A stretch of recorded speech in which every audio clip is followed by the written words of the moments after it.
couple months ago. Yeah. More so than it has been recently. I don't know what caused that shift. I don't know if Deathbright Shaman and Bug is suppressing this deck to some extent, but this was the hot news for a little while, and it sort of receded a little bit. Yeah, I feel like there's always a constant battle in Legacy as to which deck is the best show and tell deck. Yes. And Omnitel definitely was for a little while. I believe, last I recall, it was around when I was working Kansas City last year. That was the last time I remember being really big, and it sort of has dwindled since then. And Sneak and Show has snuck back into the metagame, as it were. Yeah, I think Sneak and Show is the best of the bunch, but I think it certainly was. We did see someone enter the Infinite, so things might be changing in the guard. Oh yeah, Cedric and I got to enjoy that match. Both players taking a mulligan here. Yep. I know I recognize Ryan. He's definitely played on the Open Series before. I believe he has a top 8, actually. I can go ahead and double check that. If so, it might even be with Show and Tell. And Michael, we actually had on camera earlier today playing against Enchantress, where game 2, the Enchantress player just curved Blind Obedience into Rule of Law and into Elephant Caress, and Michael just beat down with his elves. Well. Yeah, so he's had a good run today. That's awkward. Looked like he knew the operations of the deck pretty well, so probably not his first rodeo either. So I feel like in this matchup, I would want to be on the Omnitel side of things. I feel the deck's just a little bit faster. Having Force of Will is very valuable. And yeah, that's basically it. It's 2 combo decks. One of them is both a shade faster and has Force of Will. So yeah. I feel like I would want to be on the Omnishow side of things. Also, unlike some other combo matchups, Ryan's Show and Tells are actually just good to go. You don't have to worry about any sort of dueling. You know, I put an Emrakul into play, and you put an Emrakul into play, and now we're at parity again. Or, you know, you put an Angel of Despair, and now he doesn't have to worry about any of that kind of stuff. So sure. Omnitel certainly is the, I think, the more explosive of the combo decks. Obviously, Elves, you kind of get a sense of what's going on. You know what's within their range, their capacity. That said, Natural Order has given Elves something very similar to what Show and Tell provides Omnitel with, obviously, with Craterhoof Behemoth allowing you to win from a relatively light board position. Yeah, it didn't take much for Michael in the first game we had him on camera. It did not take very much for him to just be off to the races. Yeah. Played some Mana Elves, his opponent played an Argothian Enchantress, and then his opponent did not get a 3rd turn. And this was without Glimpse. We were just... Sure, just the natural. Yeah, just... The natural. Yeah.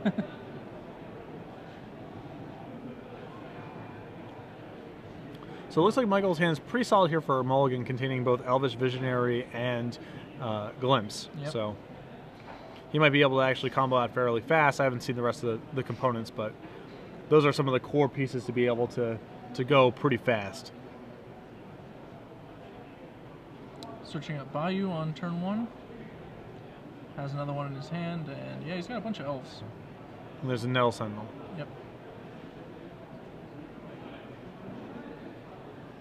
So he can maybe go for like a soft go on turn 2 by casting like another elf, Heritage Druid, paying 3, and then glimpsing and casting Visionary, but that seems like not great. Right, probably gonna go slow. Especially after the mulligan. I think his hand's very well set up to go for turn 3, but turn 2 or a turn 3 like that one is a little weak. Although we might not be getting that many turns. Oh wow, this is a much better mulligan. Yeah. So far. Nobody ever did anything all that fun with an Ancient Tomb, and Show and Tell is certainly. I think the most honest card anyone's ever cast off an Ancient Tomb is Stone Rain, and that's not really the most honest thing either. Omniscience for Burning Wish. Okay. It is an easy game. Petals of Insight. All right. And here we go. So Omniscience lets you cast your spells for free. Obviously, that's its rules text. And Petals of Insight has the ability to be cast over and over. Right, so this is just a way to generate a storm count and also stack his deck. Yeah. It returns itself from the graveyard and allows him to manipulate his library to his content. But Ryan explaining the same thing to Michael. Basically, this is what I'm going to do. Then I'm going to kill you this way with a Grape Shot. And... I can do it if you'd like. If you just want to concede, then I'm perfectly happy doing that as well.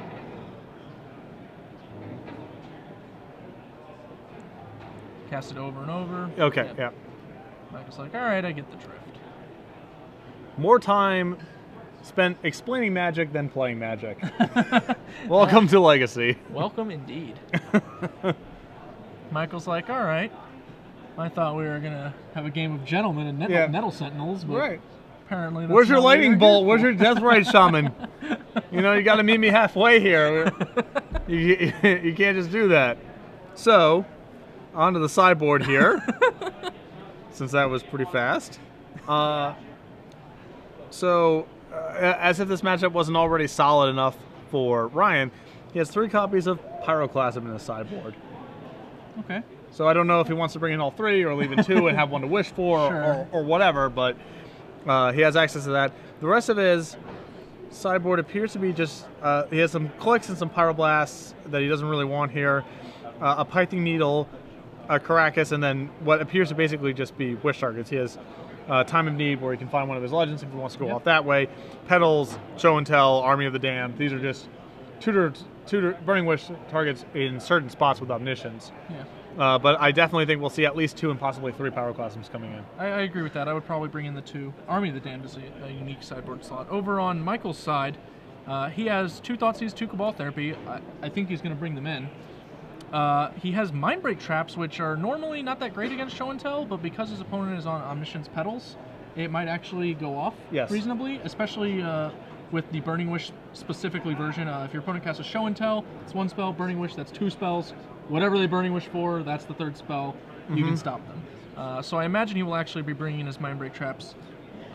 Along with that, he also has the Harmonic Sliver, which he will be bringing in as its trigger off of Show and Tell, will allow him to keep his opponent from killing him with Omniscience on the spell. Right. So he's got a little bit of action here, not any real, super hateful cards, but definitely some things that can improve the matchup a bit. I wouldn't characterize it as exciting. Likewise, he does have Kasali Pride Mage, which does not have Harmonic Sliver's trigger advantage against something like, say, Omniscience into Emrakul, but it can, disrupt the Burning Wish for Petals interaction. Yeah. And you mentioned, not really sure what the best sneak attack deck is, or the best Show and Tell deck is, but Omnitel definitely the most explosive, and that was... Yeah. It has a diverse range. Like, I'm talking about these cards, all, like, things like the Kasali Pride Mage and the Mindbreak Trap, those are quite good against Show and Tell into Omniscience into Burning Wish. They're not very good against Show and Tell into Emrakul, Show and Tell into Gristlebrand. Yeah. They do perilously little. So that's a concern.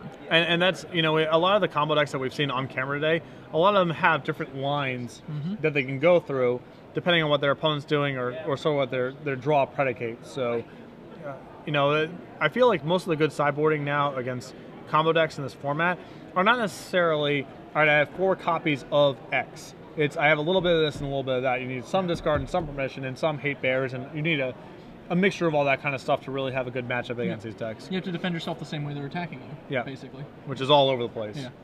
So it definitely makes for some interesting legacy sideboarding. It also, I think, contributes to some of the strengths of decks like Stoneblade, which we talked about last round. It's just full diversity of threats and answers and the ability to sort through them with Brainstorms and Jaces. Gives it a lot of power, especially in combo matchups, I think. Yeah. And certainly Omnitel seems pretty sweet if Jund with Grove of the Burn Willows and Punishing Fire is a thing that people are up to. Yeah. Who would be playing that deck? Yeah. We have Brian Braun doing it off camera. Watching over us. Yeah. Turn 1 off a mulligan, that's not bad. Yeah, that's not bad. What do you got over there? Like a Mull 6, nut you. Anything else? You got what do you got in your, you got like a Tarmogoyf and like a Bloodbraid Elf or whatever in your hand? Yeah, I really like the sort of the funny cross-sectionings of Legacy and all the different decks. You often get these games where one person's looking at the other guy like, you showed up with this thing? Didn't you know that Legacy is about X? What are you doing? Yeah. But the decks that get to do that to people sometimes also get that done to them, depending on it's very true on the matchup. So that diversity, even if not all the games are super competitive or the most engaging, just the range of things that can happen is pretty sweet. Of these players, Ryan Meier is the one on 7 wins. So if he wins, he is a lock for top 8. However, because there really aren't that many players on 7 or more wins, Ryan Meier was 7th seed going in. A win for Michael Thompson should also lock him into top 8. It will certainly do so, actually. So this is a straight-up win and in, despite the players being on disparate records. Mm-hmm. See Cedric in the background, even on his break, just can't get enough. Can't stop. Staying Commentating on some Meier. match with yeah. Meier enjoying a delicious treat on his break from the tables. We had 4 buyers because Atlanta's always a busy show. Yep. But you know, it's Sunday night. Most of the Magic cards in the room now belong to us. Gets a little loose. Cedric with the belt buckle unbuckled. It's time to sort of just relax and enjoy ourselves a little bit, you know? Looks like Michael is mulligan and Ryan is keeping, so... It's never a good sign for Michael, I think. This could be another quick one. Omnitel doesn't keep especially loose. It's usually just, can this hand kill the opponent? I guess I'll keep it. Yeah. When we saw when Michael was playing against elves, it seemed... when he was playing against Enchantress, it's, you know, Michael's deck in the matchup felt entirely unfair. Like, so much faster and more streamlined and consistent. Green Sun Zenith puts a lot into that matchup, doing so much work with the Pride Mages and the Harmonics. So all you need is that moment where you disrupt them, assuming they were even doing something oppressive enough to start with. Right. And now in this matchup, it feels... completely different. It feels like... he's on the opposite side. Yeah. Oh, Llanowar Elf, huh? I remember when I played Llanowar Elf. Yeah, you're just ramming your crawl worm with it. This is got a couple lands, Deathrite Shaman, some elves. I believe it was Llanowar Elf, Deathrite Shaman, Elvish Visionary, 2 lands, and then another card. But because Michael knows he's facing this combo deck and kept on 7, he can't keep a hand that's just good. Yeah, I mean, at this point, it seems like he's mulliganing for Thoughtseize or some piece of disruption. I mean, he can't just keep a hand of mana creatures and utility, and you know that's not going to get it done.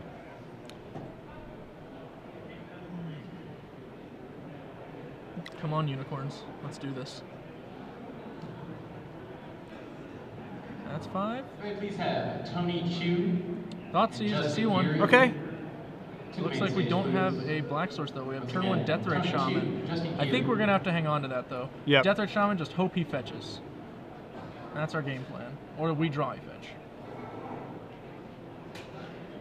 He declines. Ooh, Ryan taking his time this game. Just ponders on the first turn. Man, Ryan's going to take at least 2 turns this game. We're taking a slow spin around the block. Yep.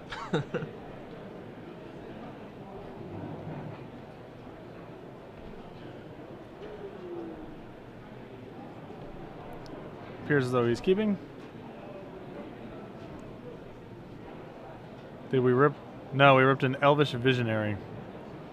Looking over at Ryan's side, he has a pair of, it looks like 3 Burning Wishes, 2 Force Wills, a Lotus Petal, and a land, I think. So, but he kept off his Ponder, so... He kept his Ponder. That's good news for Ryan.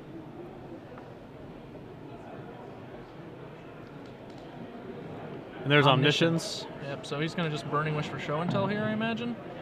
Judge Fox for sides, please. And he even has Force of Will to break up the Thoughtseize. Right, so that's pretty much going to be it, assuming, I believe he needs to draw a 3rd land. Oh no, he has the Lotus Petal. Never mind, he doesn't even need that. Yeah, this will be over on Ryan's next turn. Unless Michael peels... I don't know what he could peel, even. I guess he could go, like, fetch land into Elvish Visionary, drawing Mindbreak Trap, threatening Thoughtseize as well. That's about it, right? I think that's the only line I can think of. We're talking pretty slim here. Yeah. Oh, he has the Visionary. Hey, we're halfway there. Yeah, the hard part's over, right? The hard part's over.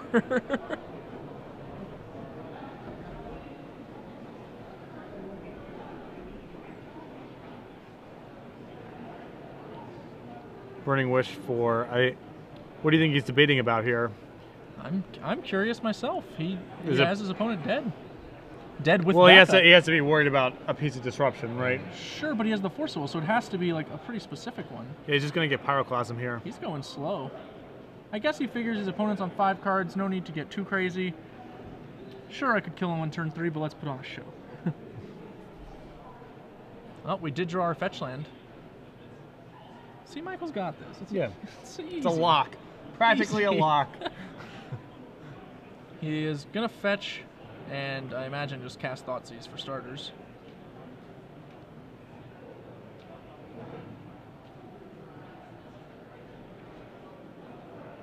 We are looking for... Consulting the sideboard here really quickly. Interesting.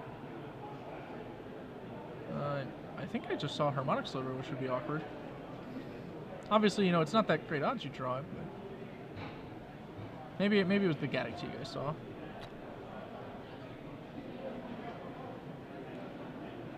Not sure where. Are we debating between Savannah and... Okay, we're going to get Savannah. We're going to get Savannah. Okay. Curious what we're getting Savannah for, I guess. I feel like I want to be able to always cast any discard spells I happen to draw over the course of this game. Kasali Pride Mage is not that great when you know your opponent has Pyroclasm. And the Savannah kind of tips your hand as to what's going on. I feel like we planned a little far ahead. Like, we got a Savannah here in case we draw a white spell, but sure, we already have a black spell, and well, we can still Deathrite Shaman. I know that we can still Deathrite Shaman, but like we have to use fuel to do that. We didn't have to. Well, I mean that Deathrite Shaman is just going to die anyway, right? Right. But if he's tutoring for Pyroclasm, he's almost certainly just Pyroclasming next turn. It's possible Michael's plan is to Thoughtseize the Pyroclasm, assuming he's not going to get combo killed. Ryan appears to be debating Force of Willing Elvish Visionary.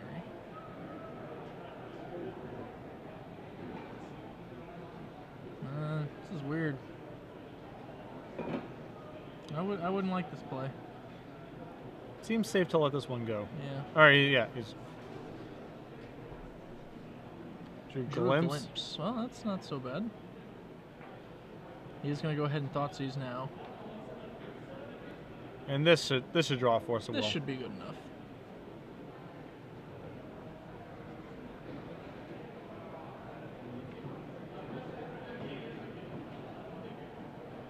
And then we're just going to, I imagine, untap Pyroclasm.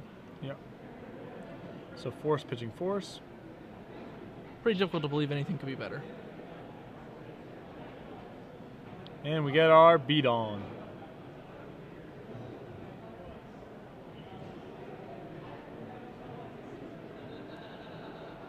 So yeah, I assume we're just going to untap the Pyroclasm. That's the sort of route we've selected here. Yeah. Michael has Glimpse of Nature and Natural Order in his hand. You can see the chat was a little confused. He does not have a Harmonic Sliver, which would have explained his Savannah.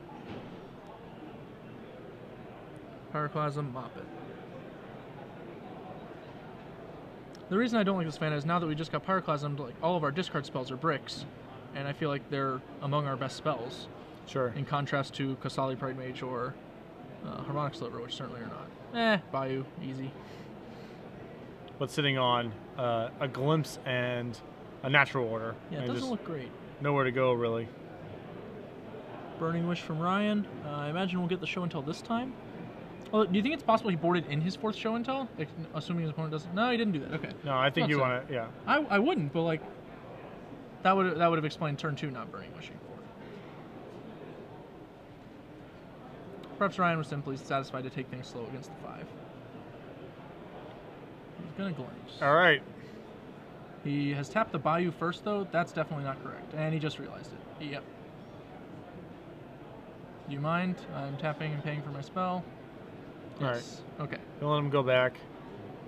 A kind man. Mel Sentinel. We're gonna hope to peel the Thoughtseize or Cabal Therapy here. Ooh, Progenitus. Progenitus is not what we were hoping for. That said, it's a fine show. Yeah. It's a fine show. Should you get the opportunity to put it on. All right. I got one for you right here. What's up? Papa P. Burning Wish. I'm going to do it again. Okay. Yeah, you got me. There it is. And yeah, Michael, unfortunately, doesn't really have the tools to compete in this matchup, it feels like. Certainly, you can get some explosive draws, but between the Pyroclasms and the sideboard, and you know, Ryan's sideboard's better. He's way ahead game 1. Not much to be done there.